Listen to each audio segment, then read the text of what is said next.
Sir அதே மாதிரி ஐடியில் ஒர்க் பண்ணுற இன்னொருத்தர் கேட்டிருக்க கேள்வி, ஐடியில் தொடர்ச்சியான வேலைப்பளு, அதை விட முக்கியமாக அடிக்கடி நைட் டியூட்டி பார்த்துக்கிட்டு இருக்கிறதா சொல்கிறாரு. இதனால் அவர் என்ன சொல்கிறாரு, சில டைமில் பல்லு விளக்கும் போது பல்லு ஈரிலேருந்து ரத்த கசிவு ஏற்படுது. இது எதனால் வருது அப்படின்னு தெரியல, ஒரு நாள் 2 நாளாக வருது, அதுக்கப்புறம் வர்றதில்லை அப்படின்னு கேட்டிருக்காரு. ஏன் பல் ஈறுகளில் பல் துளக்கும் பொழுது ரத்த கசிவு வருகிறது அப்படிங்கிறத பற்றி சொல்லுங்க டாக்டர். பொதுவாகவே நான் அடிக்கடி சொல்கிறேன், நைட்டில் கண்ணு முடிக்காதீங்கன்னு சொல்லுவேன். நைட்டில் கண்ணு முடிக்காது. நைட்டில் 9 மணிக்கு மேலே எவ்வளோ பொருள் நம்ம லேட்டாக பெட்டுக்கு போகிறோமோ அவ்வளோ கூட நம்ம பாடி ஹீட் ஆகும். அந்த ஹீட்டுக்கு தகுந்த மாதிரி அந்த குறிப்பிட்ட காலகட்டத்தில் நமக்கு அந்த நோய்களை உருவாகும், கண்டிப்பாக கொடுக்கும். அதெல்லாம் நாமெல்லாம் எஸ்கேப்பெல்லாம் ஆக முடியாது. எந்த டைமில் யாருக்கு எந்த டைமில் அந்த ஓவர் ஹீட்டை கொடுத்து அந்த டிசீஸால் வைக்க முடியுமோ, சப்ராஸ் பண்ண முடியும், அது மாதிரி கண்டிப்பாக பண்ணணும்.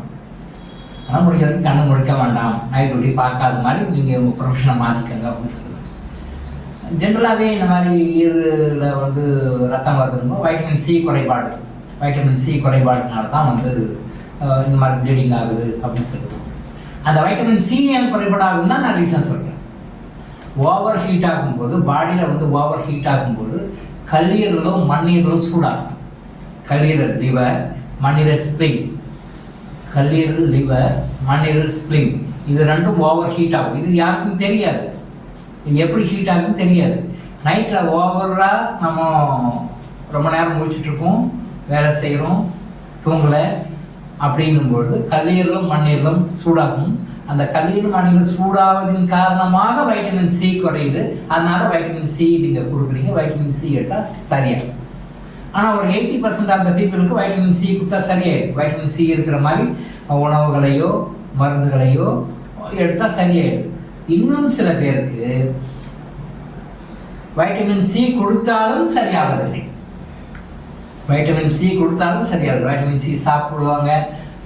தென் மார்க்கெட்டில் பிராண்டில் என்னென்னலாம் ஹெர்பல் டூத் பேஸ்ட்டு விற்கிதோ அதையெல்லாம் வாங்கி யூஸ் பண்ணுவாங்க. அப்பையும் அவங்களுக்கு அது இருந்துட்டு தான் இருக்கும். மார்க்கெட்டில் விற்கிற டூத் பேஸ்ட்டு, டூத் பவுடரில் herbal tooth powder, herbal paste அப்படின்னு சொல்லி விற்கிறாங்க. நல்லா இமேஜின் பண்ணிக்கோங்க. Tooth paste, tooth powder made from chemical. அதில் நீங்கள் ஹெர்பல் ஆட்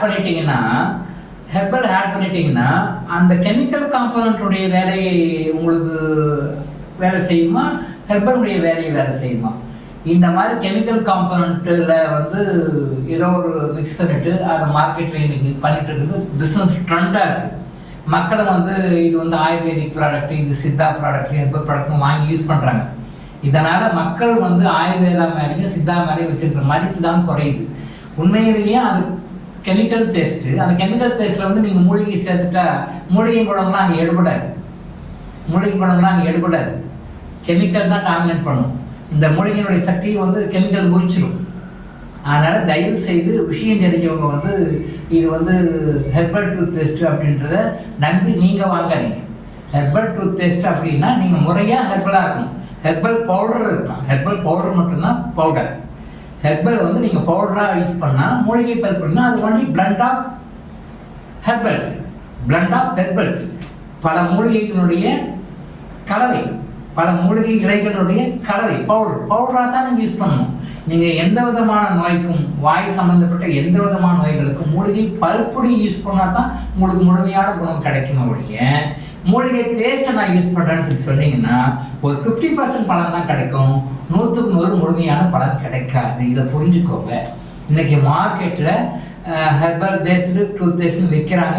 நம்ம படித்த அறிவுள்ள மேதாவியான மக்களும் கூட அதை தான் வாங்கி யூஸ் பண்ணிட்டுருக்காங்க. கொஞ்சம் கூட சிந்திக்கிறது கிடையாது.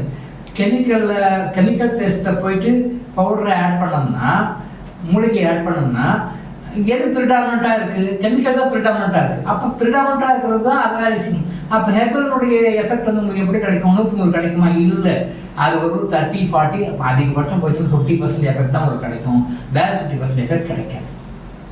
அதனால் நீங்கள் வாய் சம்மந்தப்பட்ட பல் சம்மந்தப்பட்ட எந்த கோளாறுகளாக இருந்தாலும் மூலிகை பல்பொடி யூஸ் பண்ணணும். மூலிகை பல்பொடியும் நிறைய பிராண்ட்ஸ் இருக்குது. நிறைய நம்ம தேவைக்கேற்ற மாதிரி டிஃப்ரெண்ட் காம்பினேஷன் இருக்குது. மூலிகை பல்புனா மூலிகை பல்பு ஒரே காம்பினேஷன் கிடையாது, ஒரு 10-15 விதமான காம்பினேஷன் இருக்குது.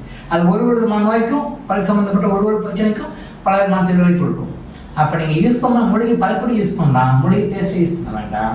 வைட்டமின் சி இருக்கிற சாப்பாடு இயற்கை உணவாக எடுத்துக்கோங்க. முடிஞ்ச வரைக்கும் வைட்டமின் சி எது கிடைக்கும் அது மாதிரி இயற்கை உணவாக எடுத்துக்கோங்க. முடிஞ்ச வரைக்கும் வைட்டமின் சி விட்டமின் டேப்லெட்டாக எடுக்கிறது அவாய்ட் பண்ணுங்கள், வேறு வழியிலனா எடுத்துக்கோங்க. ஸோ ஓவர் ஹீட்னால வைட்டமின் சி குறையுது, வைட்டமின் சி குறையினால உங்களுக்கு இந்த குறை வருது. இப்போ நான் சொன்ன முறைகளெல்லாம் நீங்கள் ஃபாலோ பண்ணிங்கன்னா இது முழுமையாக வெளியே வந்துவிடலாம். டாக்டர் இளங்கோ ஆயுஷ் ஹாஸ்பிட்டல் வழங்கும் விழிப்புணர்வு.